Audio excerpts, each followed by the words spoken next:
Welcome to Natural Habitat Adventures Daily Dose of Nature. Today's presentation, 10 Photography Lessons from the Wild, Part 1 Foundations, is brought to you by NatHab Expedition Leader and Pro Photographer Matt Cornish. A little bit more about our presenter. Matt is a venomous snake and crocodile keeper, former police officer, and nature tour guide who co founded a wildlife education enterprise for youth in far north Queensland with his wife Jody. As a self taught wildlife photographer, he's captured images in extraordinary locations around the world. As a NatHab expedition leader, Matt combines his expertise in wildlife and international photography to guide travelers through Australia's wilderness. Thank you for being here today, Matt. Over to you. Well, thank you very much, Brooke, and g'day everyone, and welcome to my webinar, Part 1, Photography Lessons from the Field. I'm going to dive a little bit into what the webinar is going to be focused on very shortly, but I didn't want to rush past this beautiful little bird that's taking on the front cover of today's webinar, the azure kingfisher. I captured this one in the Daintree River, next to the Daintree rainforest in far north Queensland, an absolutely stunning hunter of the mangrove environment. I absolutely love the detail here because we've got the blues and the oranges clashing together, but they complement each other so beautifully well. And you'll notice that the bird is on one side looking through the frame. I think that's a really, really important feature of this image and how to compose gorgeous bird photos. But let's not dive too deep into that one. Let's dive deep into the webinar. A little bit about myself. You may have seen a webinar from myself before, or maybe even I've been blessed enough to have you on a tour, an adventure through Australia. But I am an Australian naturalist, a wildlife and nature enthusiast. I've been wildlife guiding in far north Queensland and now all over Australia for the last 8 years. I am a self-taught nature photographer. Now, a lot of people are really confused about that. Well, did you study photography? Did you have guidance from anyone? Completely self-taught, but I am going to move through my journey of how I got there. And I am a Canon user. Now, to some people, that might mean absolutely nothing, but to some hardcore photographers, that might mean a lot. Sometimes when you learn photography on a particular style of camera or particular brand of camera, you seem to stick with it. So unfortunately, or fortunately, depending which way you look at it, I am a hardcore Canon user now. I've been working with wildlife education for roughly about 19 years now. I actually started my journey as a young zookeeper at the age of 15. And over the years, up until now, I've been educating the public on the importance of wildlife and wild places. As Brooke mentioned, I also have previous experience as a police officer and tactical first aid instructor. So I stepped away from wildlife work for a couple of years and pursued a different style of career. But now I work primarily for Natural Habitat Adventures as a naturalist guide around Australia. Here's the boring slide I put at the start of most of my photography presentations. And I'm just going to work my way through this, but it also gives you a little bit of a run through on what to expect from today's webinar, but also when the second one will be. So photography is an extremely subjective hobby, with each photographer having their own style, goals, and images in mind. Now, the following two-part webinar portrays my photographic journey from a very green hobbyist photographer to a full-time professional nature photography guide. Over this two-part series, I'll be sharing the top 10 photography lessons I have learned over my self-taught photography journey. These lessons may be of value for people looking to add a little different perspective to their photographic journey, or maybe it just might touch up or give them a little bit of a different insight into how different photographers operate. Part 2 of this webinar will be coming out on January the 6th. So I designed this webinar with the intent of sharing, well, the top 10 lessons that I have learned from my journey over the past decade of learning photography. But as I started progressing and diving into it, I realized it's probably best to make it a two-part series. I didn't want to get too rushed into it. I wanted to take a relatively deep dive into any of the topics. Now, today we're going to cover my number 10, 9, 8, 7, and 6. And then obviously on January 6th, I'll do my 5 to 1, the best lessons that I have learned in the field as a professional nature photographer and through my journey. All I ask is throughout this webinar, if you do have any questions, some of the topics do change a little bit through the webinar as I move through the different lessons. So if you do have any questions, I urge you to put them into the question box or the comment box, and that way I can answer them at the very, very end, and you haven't allowed them to sneak out of your mind. They haven't escaped your memory. So let's write the questions in throughout the webinar, and then at the end, we'll go through and answer them when time permits. So one of the most important questions I get asked as a photography guide: what gear do you use? These pieces that you see on the screen here are the fundamentals of my photography as a nature guide and obviously as a wildlife photographer. So on the left-hand side, I've got my trusty tripod. Now, certainly not the most structurally sound tripod in the world. It's called a three-legged thing. Now, it doesn't necessarily have to be the strongest tripod, but it's carbon fiber. It's very lightweight and allows me to pack it up into a relatively small space, which is vitally important when I'm traveling around for work, making sure that I'm making the most of the space that I have available, the limited space that I have available. When we run tours through Southern Australia or the Ultimate Australia experience, we take chartered flights, and there is relatively tight luggage restrictions on them. So by having a very lightweight tripod, I'm able to focus my attention on conserving and preserving my weight in my bag, but also giving me the option of maybe photographing an aurora australis, which is very rare but could happen on tour, maybe the Milky Way, maybe a beautiful nightscape if it's a beautiful dark night. And maybe we're in a dark environment. I'm able to photograph some animals in a rainforest, perhaps. So just having the versatility of a tripod is very, very handy. And the best thing about a tripod is you can attach them to pretty much any camera. So I generally have that available for our guests as well.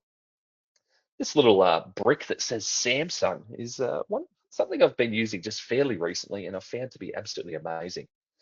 It's called a T7 SSD hard drive. So this is a very, very small, compact, but very, very tough hard drive. So I take one of these in the field with me. When it comes to photographing a lot of wildlife in the field, sometimes I might not come home for months on end, and I'm doing a couple of tours. So it's good to be able to store my images from a tour in the field while I'm traveling along.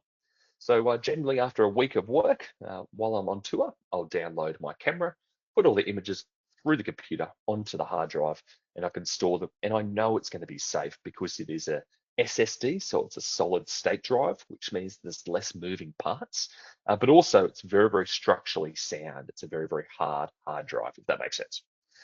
Just moving to the right a little bit, I've got my trusty MacBook Pro, which, believe it or not, is what I'm presenting off right now. Uh, Having it in the field is super useful, not only for administration duties, but being able to download those photos. And also while I'm in the field, maybe some nights I'll download photos, I'll edit them up on the computer, and then I can put them into the portal for the guests to enjoy whilst we're on tour, which is pretty handy. Moving just to the right is a lens that I'm looking to upgrade, hopefully in the near future. If you're a big photography enthusiast, you'll have picked up why. This is a Canon lens, but it's called an EF lens. So this is an older style lens with a different mounting system. So this is a lens I've had for quite a while. It's a 17 to 40 mil, which means it's a wide angle lens. So I use this thing for waterfalls, close-up wildlife encounters, if the opportunity presents itself, and certainly beautiful, stunning Australian landscapes. One of my favorites being Cradle Mountain National Park. If we go down to bottom, on the bottom right, I have my nuts and bolts lens. This is the lens I use for pretty much everything. So it's not really a specialty lens. It's got a big range of zoom, and I find is very, very handy in Australia.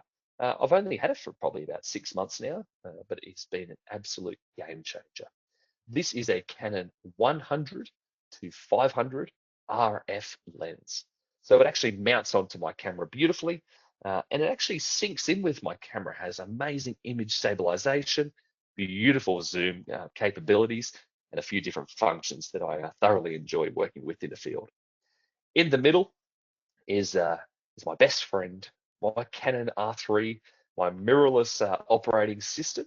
Now, this is really the machine that controls and does all of the magic, that creates the images.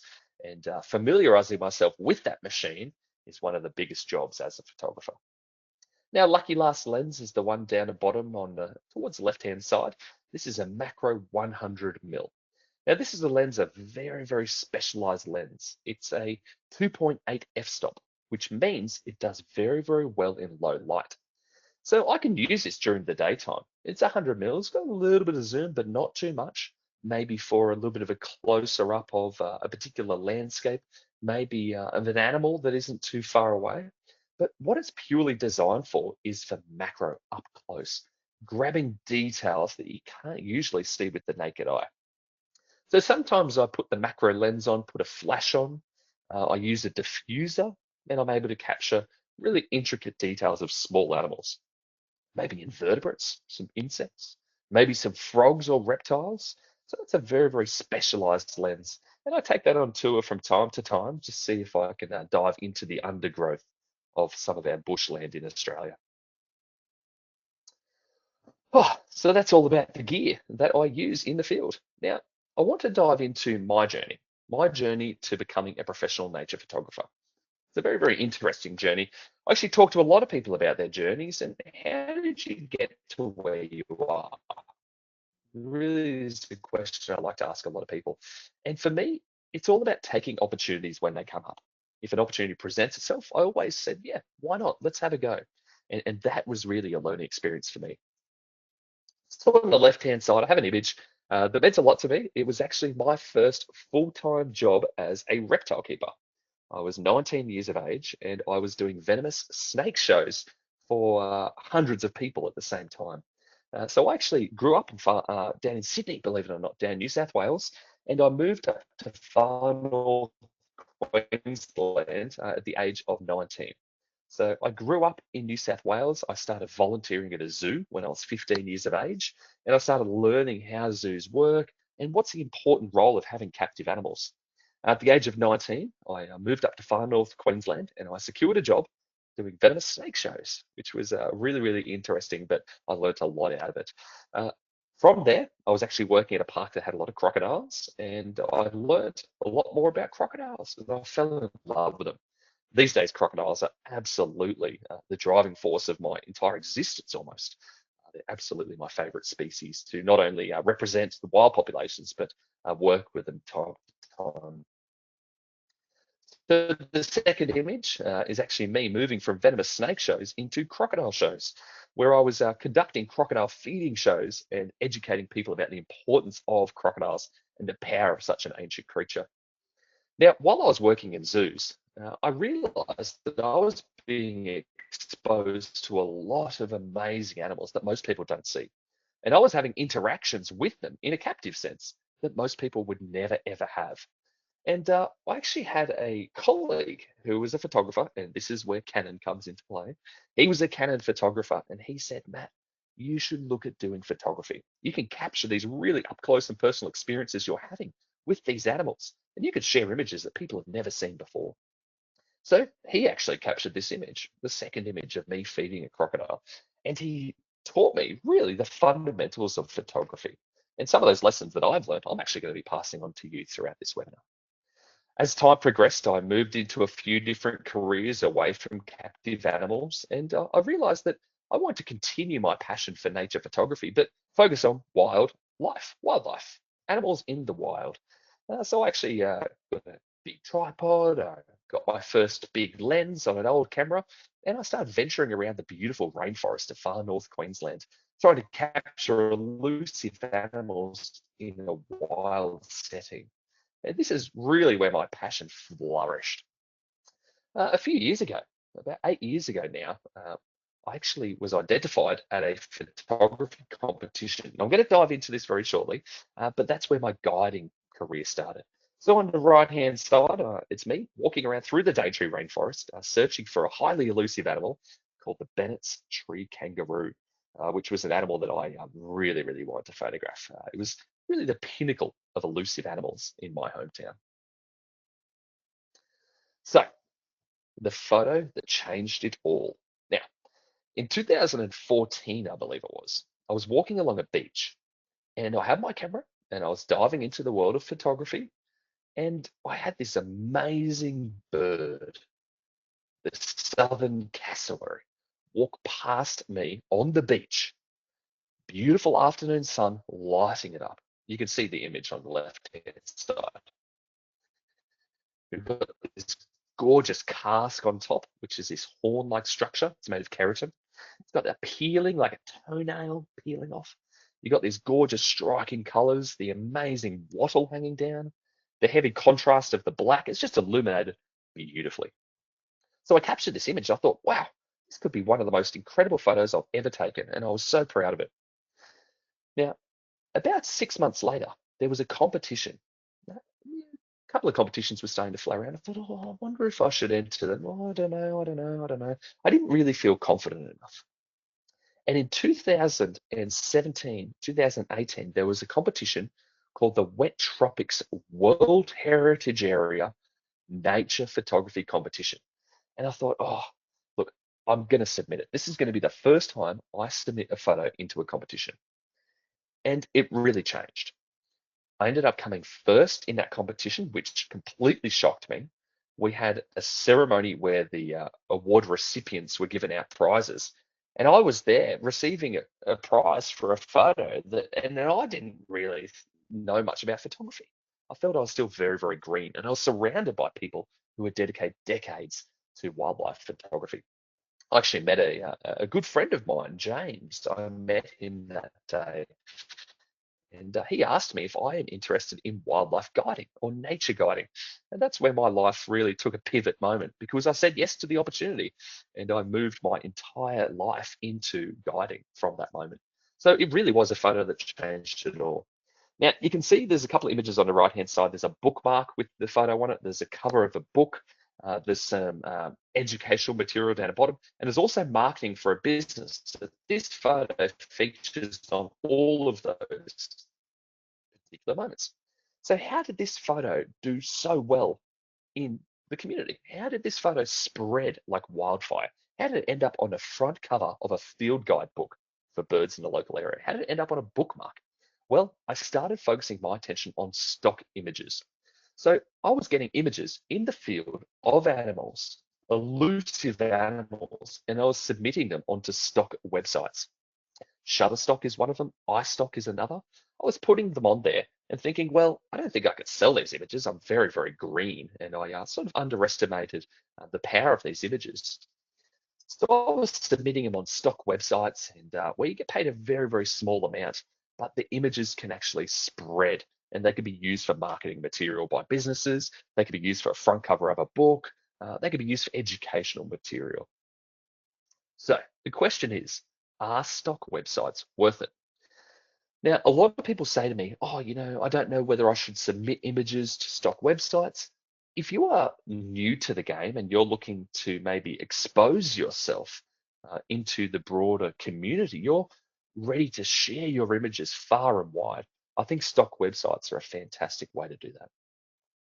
You have to use stock websites. So stock websites obviously a website where there's images that people can buy and use, and the website gets most of the money. You get credited and you get a couple of dollars here and there, but realistically, it's a great way to be able to spread your images out into the community and see what images are successful and which images are probably not as popular. So for me, it worked very well because I had several books in Australia where my photos are on the front cover. I noticed my photo on a billboard, on bookmarks, in businesses that are using it for marketing material. And it was that point I thought, okay, maybe this is a business that I can look at outside of stock. Maybe my images are actually worth continuing to do, but maybe operate under my own system. So these days I run my own website. I sell premium wildlife images, and that works well for me. But stock websites is really the stepping stone that I took to be able to get to the place that I'm at now. So absolutely, I think they're worth it, not from a financial point of view, but from a point of view where you can have your images viewed on a large scale system, and people from around the world might use them and see them. And some of these websites actually show where your images are being purchased, where they're being used, and it's very, very rewarding for a photographer that is new to the game. So that's a little bit about my journey and how I became a nature photographer and expedition leader, wildlife guide. But now it's time to dive into my 10 to 1 lessons from the field. So these are lessons that I've learned from my journey to becoming a professional nature photographer. And it's hard to go past this image. I love this. Well, this is Cape Willoughby on Kangaroo Island, one of the scenic landscapes that litter southern Australia. We actually visit this place on our Southern Australia itinerary and the ultimate Australia tour as well. Absolutely gorgeous location with striking colours. So the first lesson that I would like to pass on that I've learned from the field is lesson number 10.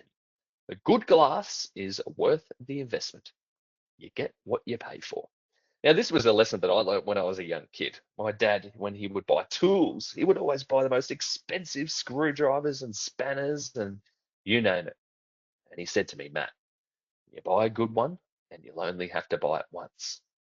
Now, that sort of translates into photography, but when it comes to capturing amazing images, your camera does a lot of work, yes, but the lenses is where the magic happens. The quality of the glass and the quality of the lens really is a huge part to play in the quality of the image.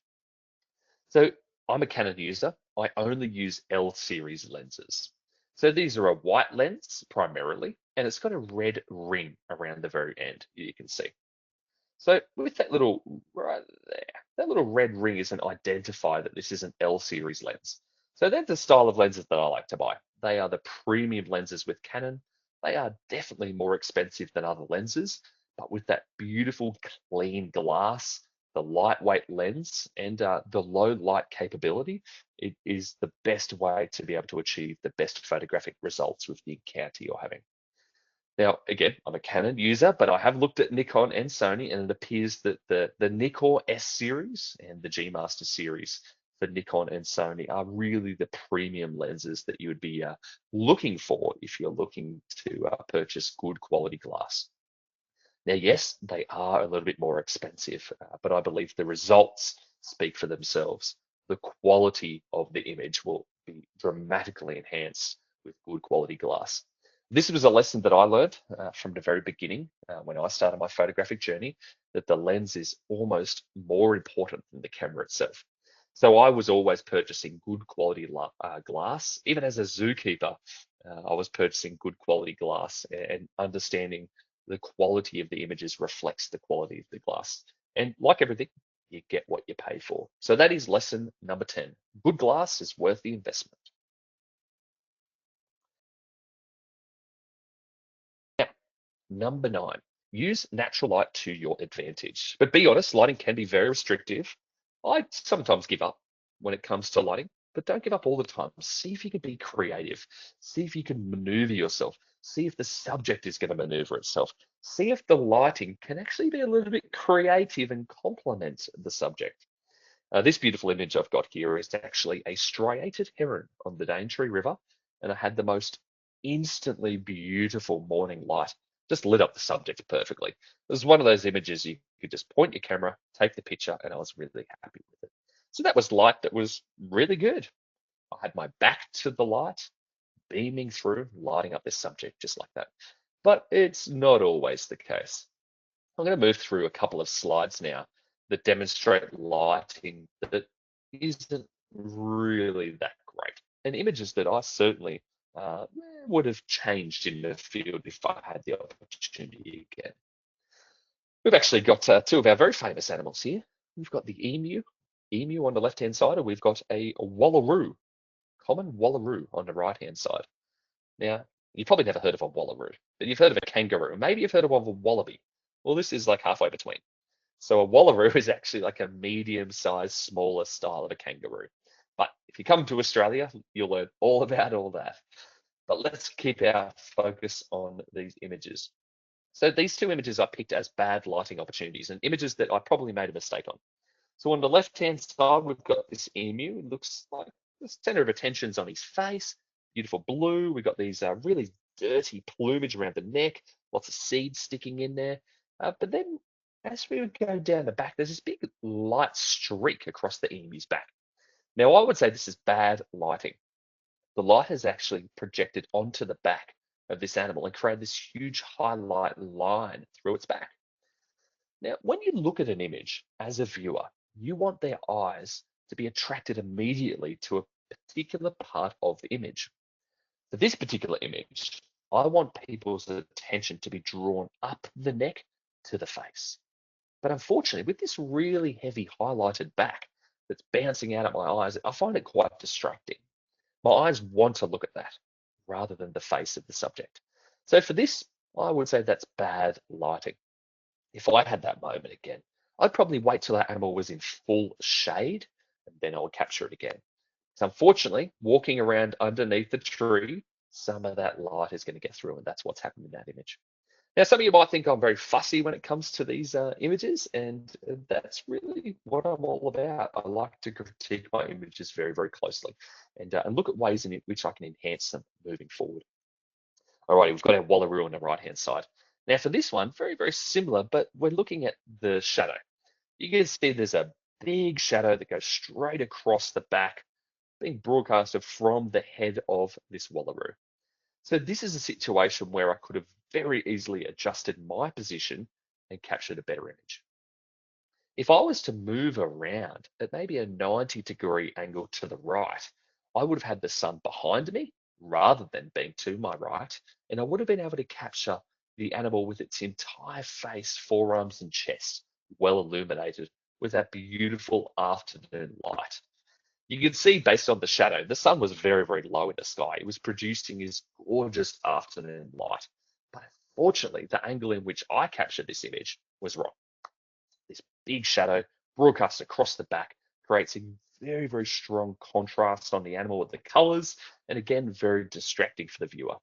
If I was to walk around to the right-hand side at 90 degrees, have the sun behind me, and capture that image, it would have been much more evenly illuminated. But it's a learning experience, and that's what it's all about. Some images cannot really be saved when it comes to lighting. This is probably one of my, I love this image, don't get me wrong, I absolutely love it from a memories point of view. From a photographic point of view, the lighting's terrible. So this was during the daytime. They are blue-footed boobies in the Galapagos. I love nothing more than to go back. But you can see they're standing under a tree. The light is in the middle of the day. It's beaming through the tree, and we've got this mosaic of patterns of shade all over the birds. Not even light at all. Too much going on in this image and very, very distracting. This was actually a courting dance that the two boobies were undertaking, where they were lifting up their feet and bowing their head and lifting their tail. It was so amazing to watch. But unfortunately, with the lighting, this photo is nothing more than a memory for me. Certainly not a high quality wildlife image. But I've learned from that. Not all images and not all lighting are perfect for the ultimate photo. But again, a gorgeous photo for memory's sake. Alrighty. Now you might be wondering, what on earth are we looking at here? Well, this is what we call a leaf-tailed gecko. So this is a lizard that sits on the side of trees. I found this particular one on the trunk of a rainforest tree at my property in far north Queensland.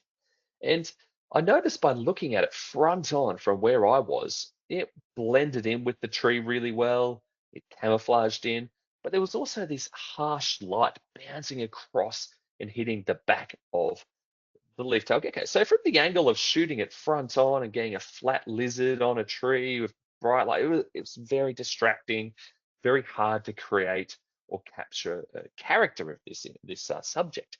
So I thought, right, I'm going to position myself in a different area.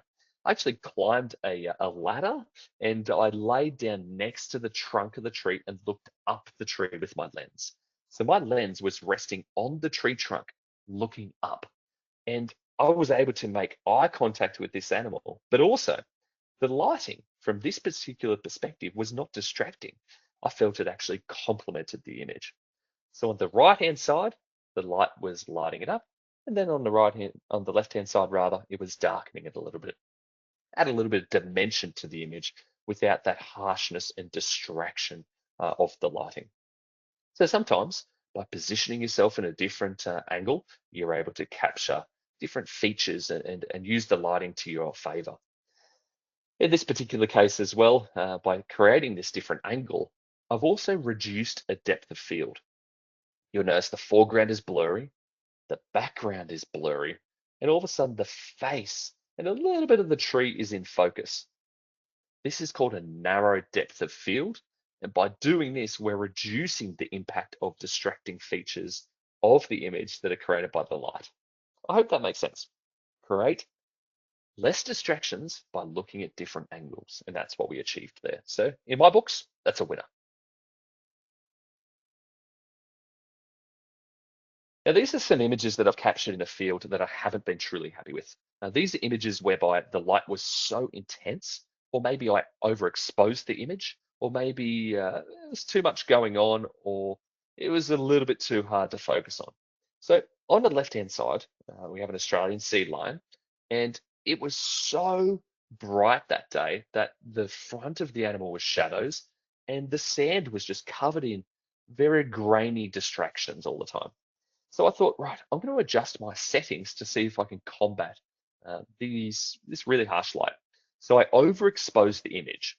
And what I did was I blew some of the highlights out post photograph. So in post-shoot editing in Lightroom, I increased the highlights and blew out a lot of the distractions in the background and really focused the attention on the basics of the image, which is the shape of the animal, the eyes and the face, the nose, the mouth, the little ears.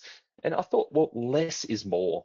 And by removing really too much contrast, too much grain and distraction from the background, overexposing image and using that harsh light to my advantage, I've absolutely nailed that image and made it a little bit more basic rather than too distracting.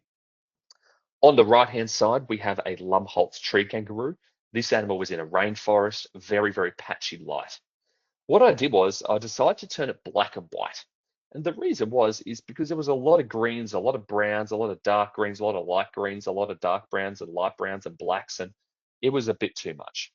And the light was creating two different tones in the shade and the brightness of each color, and it was a little bit too much. So by removing the color completely, I simplified the image. I used, again, editing techniques to create a little bit of contrast on the animal, but reduce the contrast on the background. So therefore, the viewer's eyes are attracted to the subject without being distracted by all the rainforest around. An image that I like. It's certainly far from perfect, but it created a nice image from very, very difficult circumstances. Alrighty, so that was lesson number 9. That was all about lighting. Don't be scared of it, be creative, but sometimes it doesn't always work. So lesson number 8 that I've learned in the field is manual is the key. Learn manual like the back of your hand. Once your hands know the camera well, you'll have full control and always shoot raw. So on your camera, you've got different settings. You've got auto. Everyone should know auto. It's an A. You can see it on the image here. And we've got P and TV and AV and M and C. These are all different settings here that can be used, and it can be used absolutely to your advantage. But when it comes to learning photography and learning your camera, I think it's imperative you start with M, manual. By starting out on manual, you have full control of different elements of the camera. Your exposure triangle is really the key here. By doing this, you're manually controlling the shutter speed, aperture, and ISO. And you're starting to understand and recognize lighting when you look at it and how to maneuver it through your camera. If you start out with manual, it's going to be very clunky. It's going to be very difficult, but you must continue through it. I urge everyone to continue and fight through it. If you can understand and appreciate and respect the exposure triangle and manually control shutter speed, aperture, and ISO, you'll have more control over your camera and you'll be able to easily identify what particular setting needs adjusting in the field when you're looking at a subject. For me, I'm always shooting on manual. I know there's other ways that I can make my journey a little bit easier by using aperture priority or auto ISO. But when I do this, I feel like I'm not being fully aware of the camera settings. So for me personally, I manually shoot shutter speed, aperture, and ISO I manually control each of these three settings all of the time, but I do use auto white balance, and usually I use auto focusing. Now, when it comes to white balancing, this can very, very easily be adjusted post-shoot in Lightroom or editing programs. So I'm not too concerned about that. My camera is pretty good at picking up the best white balance. I can always adjust it later if I don't like it. And when it comes to focusing, auto focusing is generally my go-to. Uh, there's lots of different focusing techniques. For me, I generally use a focal point that's in the middle of the screen. So I'll have like a pinpoint focus. My Canon camera rather, also has animal eye tracking, which I find to be pretty handy. But generally speaking, I use an auto focusing system, and then I pick exactly the style of focusing that I like to use on my camera. Lesson number 7, get comfortable with image editing software. The more you know your way around the programs, the more flexibility you have with post-shoot editing. So for me, this has been a huge, huge turning point for uh, my photography journey. My Cassari photo at the very start, I didn't edit that at all. I didn't even know that you could edit images. I used to think that editing was cheating, which is what a lot of people think as well. But these days, I feel like the cameras are designed in a way that they will capture a broad scope of colors and lights and contrast for you to take it to the next level through imaging editing software. This is an imperative part of taking your images from a good image into a great image. I feel like editing is really the key moving forward. I was thinking earlier today, I will most likely do a webinar on editing on its own. I might even, after a tour, edit some of my images on a webinar live. I think that might be the way forward. So I won't dive too deep into image editing with this, but all I encourage you to do is get comfortable with it. For me, I use Lightroom Classic, which is the logo you can see in the background here. I find that that has the most user-friendly approach to it, and also gives me a lot of flexibility when it comes to adjusting my images. If you do have Lightroom Classic, this is what it would look like. You may even have a wombat photo on here, who knows? So what I want to do is I just want to give you a brief introduction into some of the settings and what they could be used for. But again, in the future, maybe early next year after I've run an adventure, I might go through and edit some images live on a webinar. But first of all, we've got the subject image here. This is a screenshot of it, so it won't move. I can't adjust anything, but I can point out some of the features. So we've got the image here. I've selected it from down the bottom where I've got a library of images. This is an image that I have already edited. So I've put it together beautifully, and I really love this image. It is a wombat, by the way, a bare-nosed wombat. I love this image because he is the center point. He's got his beautiful smile on. The light is beaming down from the top right-hand corner. A little bit darker here, captures some of the beautiful features of the forest of Tasmania. Now, on the right-hand side, we've got our histogram. So this is all about light and color and the brightness of colors. We've got our settings that I capture the image on. ISO 1600. I captured with a 40mm lens. This wombat walked right up to me on a wide-angle lens. I captured it with aperture 7.1, so I got a nice depth of field, and a 1/640th of a second. So reasonably fast image to capture any potential movement. So I'm going to go through some of these settings here and explain briefly what they are, and then I've got a couple of more screenshots that explain other different settings. So we've got here temperature. Remember I talked about on your camera. I don't really do much with white balance because it is automatic on my camera, and I can gently adjust it if I need to. I think I raised it just a little bit here to add a little bit of warmth. We've got our tint. If your image is looking a little bit too green or pink, you can adjust that. I adjusted it, just gently increase the pink a little bit, take away too much green from the fur. You can see I've increased the exposure ever so slightly, a little bit of white, a little bit more black, but not too much hardcore editing. I have cropped the image as well. This image, it was originally a portrait, and through this button here, I was able to crop it into a square, which I think fits really nicely. Alrighty. So this next slide actually highlights something we call masking. So this button here, this circle with the little patterning around the outside of it, this is masking. And this is where you can select a certain part of the image and edit only that part. And I find masking to be very handy in taking your images from a two-dimensional image into a three-dimensional image. You can add depth to the image. So on this particular image, I used 4 different masks. You can see I've got this little drop-down menu here to the left of the histogram. And this has different areas that are highlighted that I edited individually. So this one up here, the top one, is a really scraggly shape. That's actually the shape of the wombat. So I highlighted the wombat and made minor adjustments to the actual wombat, the subject itself. You have to be very careful with that though. I might dive into that on my editing webinar, but you've got to be mindful that that actually captures the subject and doesn't create too much of distortion in the image. Sometimes it's not overly accurate. On the left-hand side, I captured, on this next image rather, the mask, I captured the left-hand side image. I made it just a little bit darker. On this particular mask, the third one down, I highlighted this area, the top right triangle. I made it a little bit lighter and just add a little bit of warmth to it so it makes it feel like that beautiful sun is lighting up the animal. And you can see this last mask is the bottom left and the bottom right triangles. These two areas, I blurred them a little bit, made them a little bit darker. I want to remove some of the distraction, make sure the viewer's eyes didn't drift into this really messy vegetation opposed to the beautiful details of the wombat. So that's a little bit about masking. Again, very, very brief overview. I'll do a bit more of a deep dive in the future. When it comes to our normal adjustments, so I had this slide here. These are our adjustments on the right-hand side. If we were to scroll down, it would give us this view. So we have vibrance and saturation. Sometimes I find that a lot of people will increase the saturation, thinking that if they increase the colors of the image, it will be more bright and jump into the viewer's eyes a little bit more. I tend to disagree. I generally desaturate my images a little bit, increase the vibrancy of some of the colors just a little bit. But I'd like to make sure it's beautifully represented as it was in nature.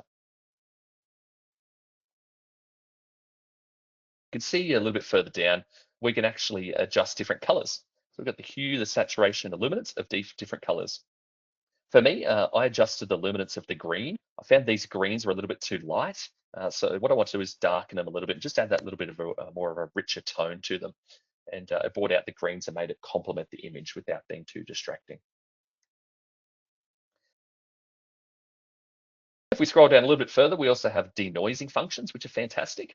If you photograph your image with a too high ISO and you don't balance your exposure too well, sometimes the image can be a little bit grainy. I shot this one with 1600 ISO. It wasn't too bad, but I just wanted to clean it up just a little tiny bit. So I add a little bit of denoise, which is a new function to Lightroom Classic, but a very, very powerful function. And here you can see I've got a zoom in of the teeth, which is the focal point of the image, and just make sure that the sharpening and the detail are nice and accurate to represent the overall image and maintain the sharpness where I need it to be. Make sure the viewer's eyes are attracted to that key point of interest on the image. And you can see this is the before and after. So this is as I took it, and this is the end product. So you can see it's a relatively flat image here before, a little bit cool colors, maybe a bit too much green on the fur. And you can see that these foreground are very, very well illuminated and a little bit distracting. So by adding those masks and those minor adjustments, I'm able to keep the image as is, but just bring it a little bit more to life and make it a bit more visually appealing.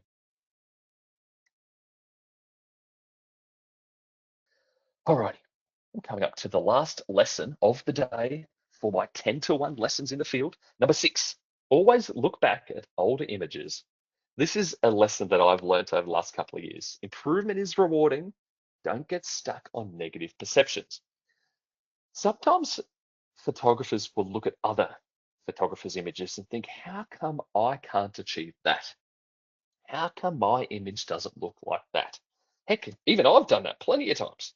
So what I encourage people to do is look at older images that you've captured even just a couple of years ago. If it's a similar subject, compare it to an image you have now, and then look at the difference. And I am going to share with you some of my older images when I first started photography to now, and you can see the change for yourself. This is what I encourage all photographers to do. Don't get caught up in comparing yourself against other people. Compare yourself against yourself, and sometimes that can be all you need. Also, focus on what have I done differently? What has enhance the image. This is a rainbow lorikeet, by the way. On the left-hand side, I've got this beautiful, colorful bird, very high contrast, very distracting. The colors are a bit off. It's a bit too intense to look at, and it's framed terribly. The head is down the bottom here. Yeah, I do not like this image at all. But on the right-hand side is an image that I took about 2 years ago, and I feel like it complements the bird a lot more. So we've got these beautiful umbrella tree flowers rather than this dirty green casuarina on the left.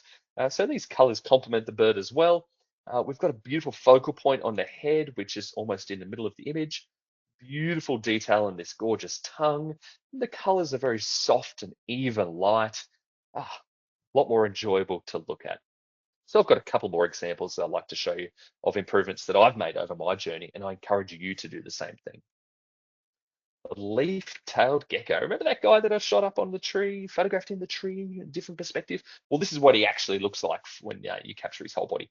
So on the left-hand side, I've got an image, very harsh flash. You can see very definitive shadows, very underlit, very, very dark, no detail in the eye. The tree blends in with it. It's a very flat, boring, high contrasted image. On the right-hand side, I picked a different angle so you can see the lizard is coming down the frame. So it allows the viewer's eyes to move through it. I used a little bit of a brighter flash, but I used a diffuser, a little bit of a softer light. So you can see the shadows are a little bit softer around under the belly, under the neck here, opposed to the previous image. You can see that the colors are a lot whiter. So it brings out the gorgeous detail of the lichens on the tree. You can see the beautiful detail around the eye that's missing in the first image. So it's the exact same species on a very similar rainforest tree, but probably about 5 years apart. So I encourage you to please take this journey and enjoy the improvements that you are making as well. This is a wombat image. This one on the left-hand side, I took from 2018, I believe, when I did a family trip to Tasmania. And in the exact location on the right-hand side, I captured a different image. So on the left is a wombat in a place called Ronnie Creek in Cradle Mountain National Park. It's one of the most amazing locations that we visit on our Australia South itinerary and the Ultimate Australia Adventure. Now this image on the left, you can see heavy contrast. I didn't get the light behind me. Lots of distraction through the grass and the angle. I'm shooting down onto the animal. I'm not really creating eye contact.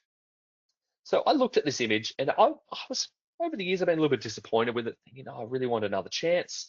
And then when I got the chance, I made sure I identified what I didn't like with the image and improved it on the right-hand side. So on the right-hand side, I've got an image where I lowered myself down to make sure that the grass wasn't distracting. The background wasn't too sharp and focused. I want to make sure I had a narrow depth of field and a blurred background. So this particular wombat in exactly the same location is eating the grass. I'm down low, so I'm maintaining eye contact. I'm focusing on the subject, which is this beautiful wombat. But also, I waited until the clouds passed over the sun. When it did so, it almost created a white box in the sky. It created a beautiful, soft, even light rather than the harsh light that we see on the left-hand side. Pretty happy with that change. Alrighty, we've got a green tree python here. So this one on the left-hand side, I photographed in a very, very flat image, no diffuser, not bright enough, very similar to the leaf-tailed gecko. Really lacks a lot of the white. It's probably too warm. And really it doesn't have a focal point. It's a bit messy. On the right-hand side, I've got the exact same species, but I captured this one probably about 3 years ago. And you can see he's wrapped up around a tree. Got this beautiful white, gorgeous, diffused light over the subject. You can see the beautiful details around the eye, and you can see the beautiful heat pits here, and also this gorgeous white patterning that goes down the back of the animal is adding layers, adding beautiful shapes to the image, which I think enhance it beautifully. So there's a few differences there as well that I really enjoyed. And this is one that I actually took fairly recently. The image on the left-hand side, I actually captured like 3 years ago. And I captured it in Tasmania, and I captured this wombat on the right-hand side only about a month ago on tour. And you can see the huge difference already. So I've captured from a different angle. I've waited for different light. I've made sure the eyes are sharp opposed to the left-hand side. And I've made sure the f-stop was a bit deeper. I used 7.1 aperture to get a deeper depth of field to make sure the whole face was sharp on the right-hand side. On the left-hand side, I think I was shooting at 2.8. I got the nose in focus, but that was about it. The rest of it is quite blurry. You want to make sure these eyes are nice and sharp, but unfortunately on the left-hand side, they're not. On the right-hand side, absolutely they are. Alrighty, let's go through a quick rehash of some of these lessons that I've learned in the field. And number 10 was good glass is worth the investment. Remember, good quality lenses make the world of difference. Number 9, use natural light well and be creative. Number 8, explore manual settings and be comfortable with your camera. Get comfortable with image editing software. Post-image processing can rapidly enhance your product, the end product. And always look back at old images. Appreciate the improvement. Don't get stuck on negativity. So, last thing I want to quickly tell you before we jump into questions is our new Australia South photo trip is about to kick off in 2026. This is something I've been so excited about over the last 12 months when we've been developing, creating, and advertising this trip. We have 4 separate departures in 2026. My understanding is I think they're almost all sold out. I think the December, November one has a little bit of room in there, but mostly they've been very, very popular. And right now, we're also taking bookings for 2027 departures. And on the left-hand side, I have this beautiful image of Cradle Mountain itself at a place called Dove Lake. I love this image because it's got the gorgeous tones of the sky and the clouds moving over the mountain. It's a rugged exterior, but look at this tree. I absolutely loved this tree, and I love the shape of the watercourse as well.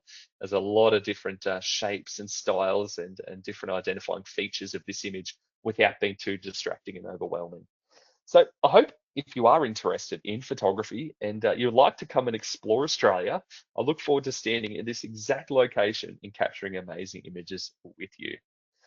But anyway, I'm sure there's been lots of questions and I've been talking way too much. So I'd like to hand it over to you. If you have any questions about today's webinar, then please, now is the time and I'll see if I can answer a few of them. Thanks, Matt. That was amazing. We already have fantastic questions that have came in. And so I was going to head and jump right into them. We have about 6 minutes left, so we'll see how many we can get through. No, you had great things, Matt. Do you ever look into refurbished lens or used high quality lenses? So for me, I've always purchased brand new, but my wide angle lens, which is the old EF Canon 17 to 40, I bought it secondhand and it was refurbished, but it was a lens that I wasn't really working too hard on wide angle images. I wasn't a professional landscape photographer. It was more so just capturing images in the field. I wasn't too concerned about whether the image had any damage or was of bad quality, but I did make sure, even though I purchased it secondhand, I did have a warranty with it. All of my other lenses I've purchased brand new. My 100 to 500 Canon is actually being repaired right now. I did have a lens mount issue, which was I was probably a little bit too harsh with it in the field, but certainly by buying it brand new, you get the warranty. I generally purchase through a retailer in store as well, and that way I can just walk into the store, say, this is the problem, give it back to them. They send it away and sort out all the nitty and gritty. But that's what works for me in Australia. Great, thank you. Do you have any opinions about alternative lenses like the Sigma or Tamrons? Yeah, for me, I've always stuck with the actual branded lenses. I haven't experienced too much about the Tamarons and the Sigmas, but I do understand that they are a little bit of a lower quality glass. By sticking with the brand and its high quality, that is going to be the best results you'll get. Obviously, there's a bit of a weigh up system here between cost and product. Certainly, I would recommend obviously the branded lenses, the highest quality branded lenses. But if you did want to lower your budget, maybe a high quality Tamron or Sigma would probably be the way to go for a Canon lens. So yeah, I would say yes, if there's a bit of a balance between price and quality. Great. We have some questions about using manual settings here. When you first started learning, did you worry about missing the shot as you were learning how to switch all of your manual settings? And if so, how did you get over that? Okay, let's think about this. I'm going to try and compare it to something. Let's talk about riding a bike. Matt, I want to ride my bike without training wheels. Will I be worried about falling off? Absolutely, it will be. How about you just take it nice and steady? Maybe go for a ride on the grass first, in case if you do fall off, it's not too bad. So to put that in comparison, when you're learning manual, maybe do it in a place like your backyard. Maybe do it in a place that's familiar where you're seeing all these amazing things, but you're going to see them again one day. I would learn manual in the field in an environment whereby that if you were to miss the shot, you're going to have another chance again. I wouldn't learn manual for the first time on the Pantanal when a jaguar is about to jump onto a caiman.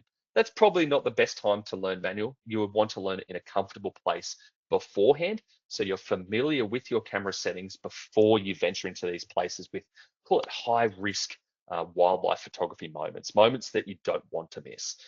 For me, on our Southern Australia photographic trip, if you want to learn manual on the trip, let's do it together because a lot of our subjects are stationary. We can find maybe a koala. The koala is sitting there. We might have maybe an hour, 2 hours with a couple of different animals, and we can move our way around and adjust the settings or learn that together. So if you wanted to hire a photography coach before you come on a trip, by all means, in a familiar setting, or if you want to learn it in a place like Australia, where there will be stationary subjects, that's also a possibility as well. And on that same theme, could you explain I guess, the benefits of manually controlling ISO versus using auto ISO and then adjusting shutter speed and aperture? Yeah. So some people prefer to have auto functions. For me, it gives me more flexibility and more power of my camera when I'm manually controlling everything. If you have, some people might say, I put auto ISO, so when I move from sunlight into a dark place, it auto adjusts the lighting. That sounds great. But maybe when you shoot into that dark place, the ISO is so high, your image is so terribly grainy that you can't actually save it post shoot with deep noise.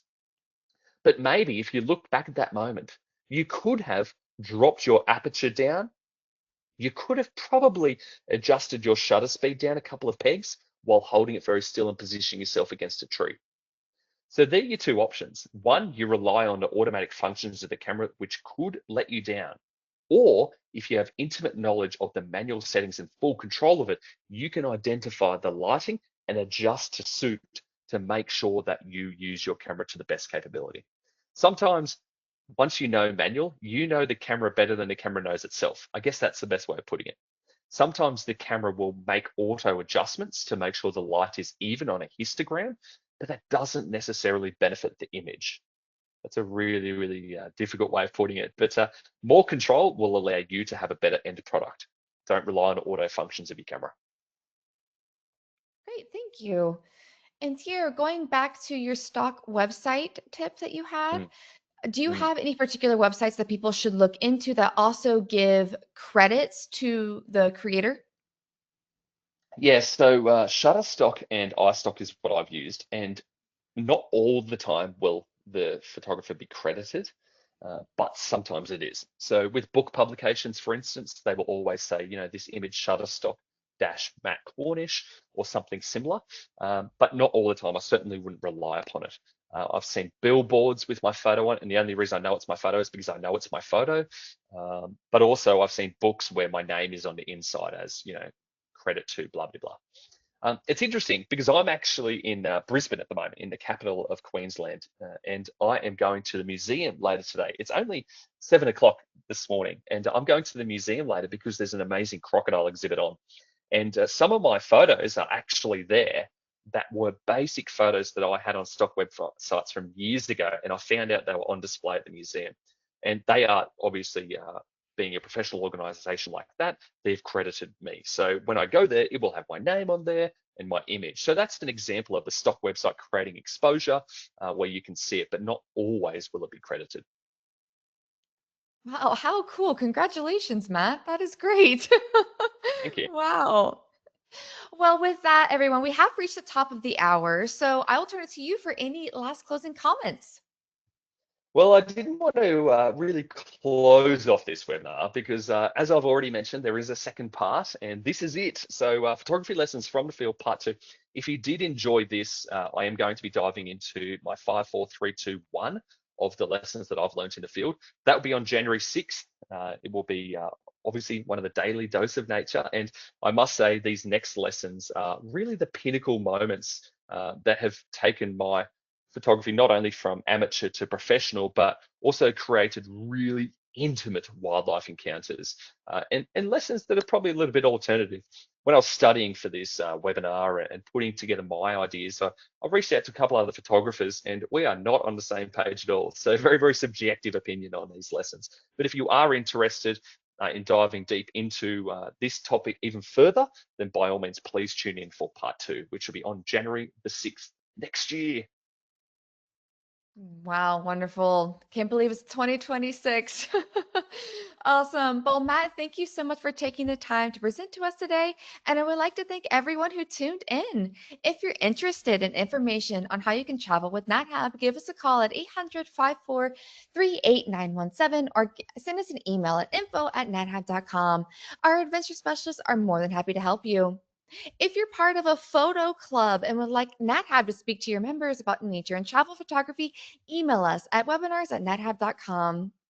Tomorrow's webinar has been postponed, so join us Monday for our next daily dose of nature.